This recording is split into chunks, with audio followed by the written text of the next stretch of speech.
embargo, terminó siendo la dama de plástico. Liz Truss duró solamente 45 días como primera ministra. Dice que las razones son: no tiene apoyo, no tiene consenso en su partido, no apoyaron las medidas económicas. En realidad, no solamente su partido no lo apoyó, no lo apoyaron los mercados. La propuesta, una utopía, era algo más a mediano plazo o a largo plazo, no al corto plazo. La urgencia política económica que dejó Boris Johnson, la anarquía, el caos, la ineficiencia, la desorganización, la confusión, hizo que empiece a perder la libra valor, que suban los intereses, que suba la inflación. A todos nos han subido las cuentas cientos de libras, y el Partido Conservador, que demostró una y otra vez no tener un plan, esto de elegir un líder interno, porque la elección la gana un partido, tendría que generar una continuidad en la política, y acá ha sido absolutamente todo al revés. Ayer el día fue un caos, casi se van a los golpes en la Cámara de los Comunes, renunció la ministra del Interior y Liz Truss dijo: hasta acá llegué. Y ahora esperemos tener, como dijo ella, en 7 días máximo otro primer ministro, que tendría que salir de Penny Mordaunt y Rishi Sunak, dos de los candidatos que estuvieron hasta el final peleando la interna con el Partido Conservador. Y escucha esta: increíblemente, sí, Boris Johnson se postularía para ser primer ministro y para volver al poder solamente 2 meses después de que fue removido de esa posición, obligándolo a renunciar. Increíble. Increíble, pero ¿por qué? ¿Qué pasa? ¿Tiene posibilidades Boris Johnson de serlo? ¿Está fuera de la realidad? Digo porque estamos viendo en distintos lugares del mundo algunos dirigentes y algunos mandatarios fuera de la realidad, ¿no? Bueno, acá la gente no tiene la piel tan gruesa como la tenemos allá en América Latina, en Argentina. La gente no está acostumbrada a esta ineficiencia, a esta inutilidad sistematizada y generalizada. No hay muchas opciones.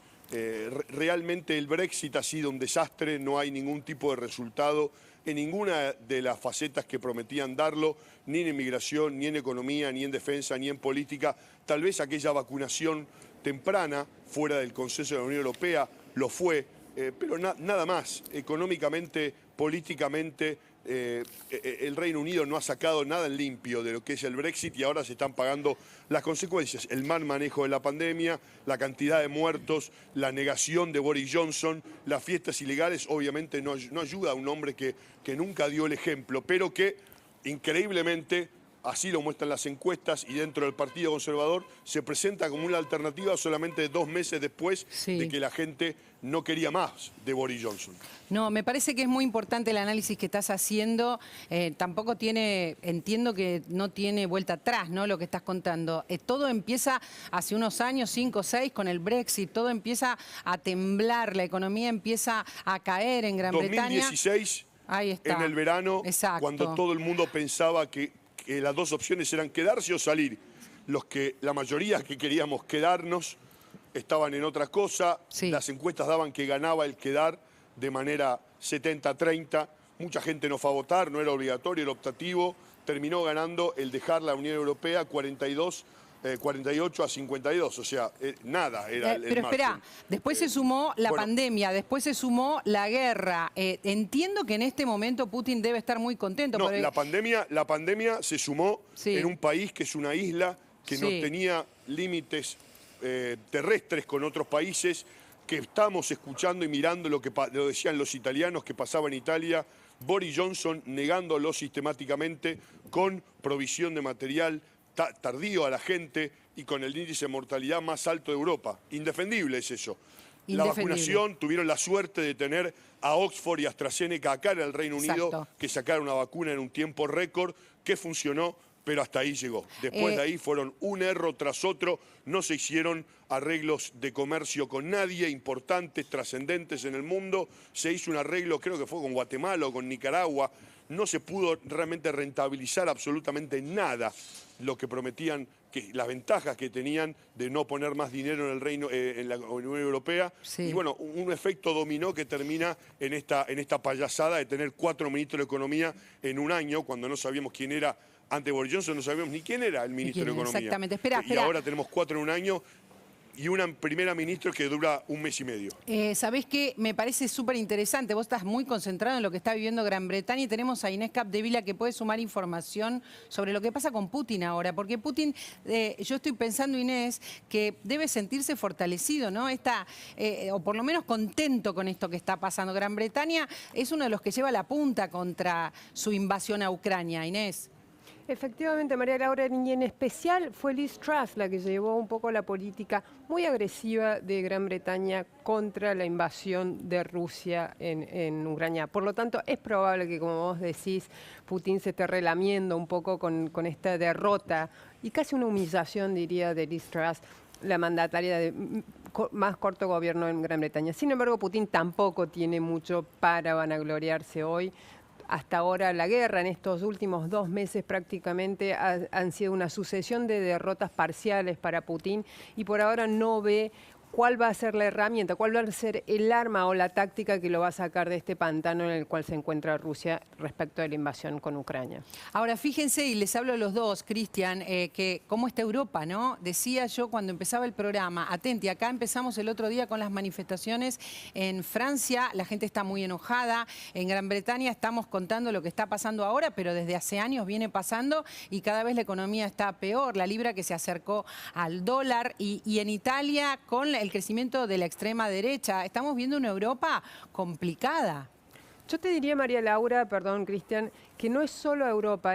Hay muchos elementos en la crisis que hoy se detonó nuevamente en Gran Bretaña que resuenan también en América Latina. La fragmentación de los partidos, la imposibilidad de los gobiernos de dos cosas, de escuchar a las sociedades por un lado y por el otro lado dar con planes, proyectos o ideas que logren sacar a las naciones de un estancamiento económico en el cual que se ha acendrado este año después de la recuperación del rebote post-COVID, pero que marca hacia adelante un muy bajo crecimiento económico para todo el mundo, no solo para Europa, claro, también para América Latina. Claro, pero la fragmentación, la incapacidad de los líderes de escuchar, vos fíjate Brasil, hoy, un presidente y un expresidente que intenta volver, como intenta volver Boris Johnson, pero están atascados en una guerra sucia en las redes hoy, 10 días antes de la segunda vuelta electoral, en la cual los problemas de la vida diaria de los brasileños no son ni mencionados, son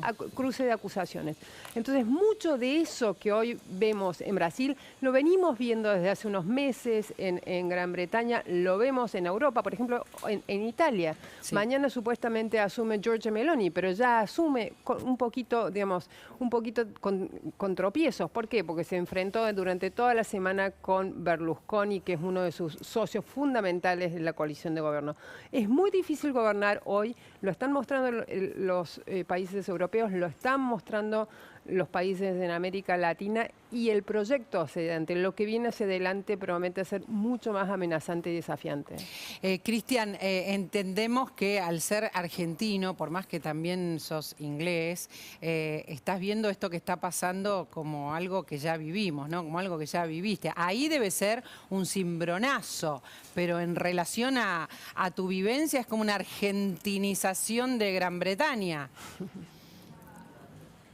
Sí, la gente no está acostumbrada acá, no tiene la piel tan gruesa y no están acostumbrados a remar contra la corriente como es la vida allá en América Latina.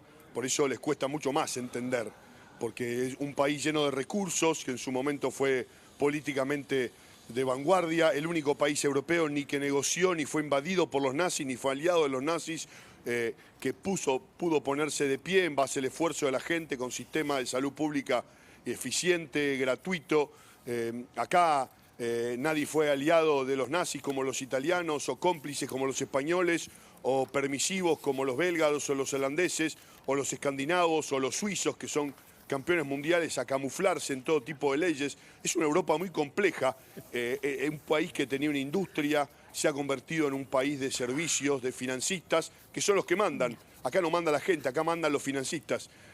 Las grandes corporaciones que se opusieron a que Liz Truss baje los impuestos y que hacen que suban los intereses y suba y la inflación en un país que no está acostumbrado a tenerlo.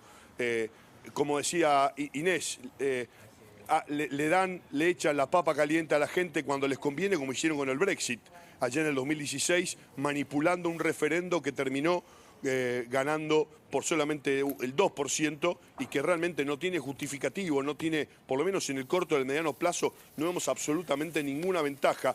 Nos faltan camioneros, nos falta gente que haga los trabajos que hacían la gente que venía de Europa del Este a trabajar, a remangarse, los búlgaros, los polacos, los checos. Nos falta personal de esos trabajos que los británicos todavía no aceptan que con un Brexit lo van a tener que hacer. La diferencia es que la gente lo sufra porque no está acostumbrada como nosotros allá durante tanto tiempo a sufrir la ineficiencia política. Por supuesto, y por eso es importante, bueno, cerrar con esta idea, ¿no? Nos tenemos que acostumbrar, nos dice Inés, Cristian, y nos recuerda a un mundo, no solamente Europa, con mucha convulsión. Esto lo vamos a ver en muchos lugares, no solamente en Europa. Nos tenemos que preparar, entiendo que para ellos es más difícil que para nosotros, y además nosotros tenemos muchos más problemas, ¿verdad? Sí, claramente. Ahí, como bien decía Inés, Berlusconi es muy amigo de Putin. Es un peligro tener a este hombre ahí. Un peligro. Porque realmente se han mandado botellas de vodka, botellas de vino lambrusco, cartitas de amor y de buenos deseos de uno y del otro. Y es el hombre que está a cargo, una de las personalidades que vuelve a tener protagonismo en la política italiana. Claro. Italia es una potencia económica y este hombre está de vuelta. Acá el desconcierto es total. Los británicos no saben si los conservadores pueden dar una solución a corto plazo o si llamar a una elección general, que recién sería en 2 años, que se podría adelantar, pero realmente el autodaño que se hizo el Partido Conservador en tan poco tiempo lo pone 15 puntos debajo de la oposición del Partido Laborista, pero los laboristas no dicen nada, no tuvieron ningún mérito, ninguna propuesta, o sea, están ahí porque eran solamente la oposición o porque son la oposición, por lo tanto no se ve una alternativa en lo que es la oposición. Inés, muchísimas gracias, Cristian, muchísimas gracias, Inés. Estamos pendientes de los sucesos, nos sacuden de todos modos, no solamente sacuden a cada uno de los países que atraviesan esto, como está pasando en Gran Bretaña, y por eso abre el programa Cristian Martin con nosotros, empieza el programa con este tema, porque después sabemos que... Tendría que cerrar con, en vez de un Dios salve al rey, Dios salve al pueblo. ¿Cómo? Me están hablando por acá. En vez de cerrar con un Dios salve al rey, Dios salve al pueblo, tendría que ser.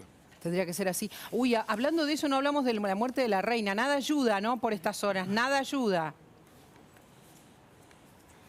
Y no ayuda. Pero bueno, ellos tienen, el rey tiene, en este caso podría tener una cierta importancia porque para llamar a una elección general, para adelantarla, la primera ministra tendría que consensuar con el monarca, en este caso el rey Carlos III, que por supuesto no se esperaba agarrar esto. Y no. Se esperaba tener ese papel decorativo. Al no estar la madre, obviamente se perdió un símbolo de estabilidad que se vio reforzado por la incompetencia política del Partido Conservador. Por supuesto, y lamentamos un montón, les cuento a los dos, también a Inés, los dos nos están ayudando a entenderlo. Entiendo que no tenía manera, ¿no? Liz Truss, pero entiendo que también en la guerra, con Mariana lo venimos diciendo todo el tiempo, es la que levanta la bandera del apoyo a Ucrania, casi más que nadie, ¿no? Casi más que nadie. Absolutamente, va en la punta, ¿no? Va en la punta, sí. Y lo lamentamos un montón en relación a esto que está pasando, aunque ustedes me describan, por suerte, un Putin muy debilitado, Inés. Sí, exactamente, María Laura. Hay que ver también cómo se reposiciona Putin en lo que queda del otoño boreal, que va a ser muy importante para la batalla terrestre, y cómo reconstruye sus capacidades aéreas para lo que va a ser determinante, que es la batalla aérea. Está en un proceso de transición. Hay que ver si esa transición es hacia un, digamos, escenario positivo para Rusia o un escenario negativo. Hoy, como está el campo de batalla, como está la guerra en todos sus planos, el político, el diplomático, el militar, puede ser negativo para Putin. ¿Quiere decir eso que se acerca una victoria ucraniana y eventualmente la paz? No necesariamente, María Laura. Gracias, Cristian, por toda la información. Mientras tanto, como decía Inés, la batalla por el aire, los rusos controlan el aire, pero no controlan la tierra. Exacto. Ahora, en estos momentos, recibimos un mensaje hace minutos de que las tropas ucranianas están en las puertas de Kherson y los rusos pierden por tierra, pero dominan el aire y lo que hacen que es dañan infraestructura civil. La mitad de Ucrania no tiene luz. y esto es obra de los rusos que han atacado las plantas eléctricas. Lamentablemente hemos contado cómo crece la cantidad de territorios sin luz, Cristian, y seguramente en un rato Mariana nos va a poner al día con la información, porque, bueno, como vos decís, era el 30% del territorio, se acerca a la mitad de la gente que no tiene luz y después no tiene agua, porque si no tenés luz, después no tenés agua. Muchísimas gracias a los dos, un lujo los dos siempre, un placer. La información sigue, así que estamos pendientes de lo que esté pasando en Gran Bretaña después de este sacudón. Imagínense 45 días en uno de los países más estables en Europa, en el primer mundo, 45 días la primera ministra, 4 ministros de Economía, como bien nos dijo Cristian, nos recordó, en solamente un año. Nos vamos a meter en la realidad argentina. Primero, en primer lugar, queremos hablar con Jan Libares. Jan está detrás de un asesinato, una persona